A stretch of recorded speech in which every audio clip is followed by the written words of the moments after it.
There are simply too many regrets in DemonSlayer. What exactly is the regret of this story? Is it the obsession of being just one step away from fulfillment? Is it the sincerity of a soul burned to ashes before seeing the dawn? Or is it those late reconciliations and eternal missed opportunities? Yoichi Tsukukuni, born with unparalleled swordsmanship and the transparent world state, yet he could not protect his pregnant wife or stop his brother from falling into darkness. He could only face his regrets in a century of solitude.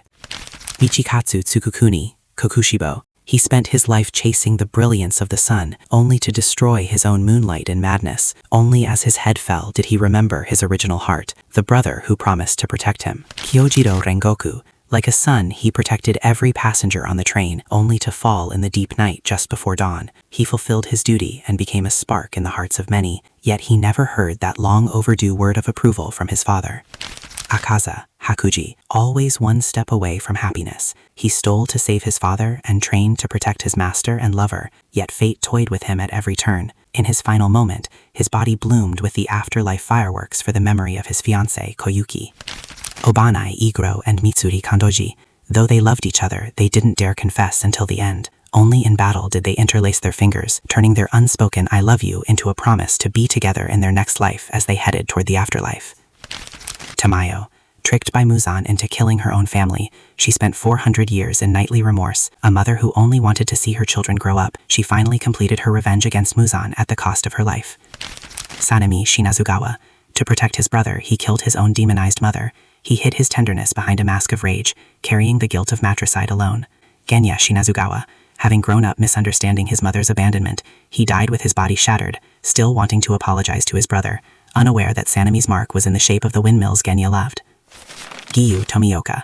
He watched his sister be devoured and his best friend Sabito die before his eyes. He claimed he wasn't worthy of being a Hashira, yet he understood better than anyone that living sometimes requires more courage than dying. Shinobu Kocho. Hiding her rage behind a smile, she merged lethal poison into her own body for a final strike, leaving behind only a quiet butterfly hairpin in the ruins. Kagaya Ubayashiki. Sickly and frail, he led his wife and daughters into the flames of an explosion to signal the start of the war against Muzan. He died before seeing the dawn, believing more than anyone that light would prevail.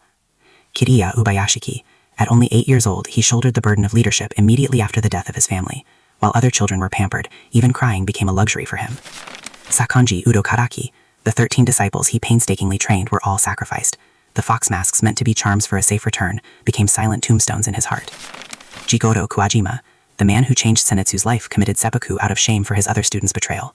The pain of the blade was nothing compared to the agony of knowing his pupil had become a demon. In the end, this century-long struggle resulted in a victory over evil, but at the cost of countless vibrant lives. The truths that came too late, the unspoken feelings, and the promises that can never be kept, all dissolved into the morning light. We realize that true regret is not death itself, but a life that was just one step away from being whole. The members of the DemonSlayer Corps used their lives to prove that even if the road ahead to destruction, protecting the happiness of others is worth burning everything for.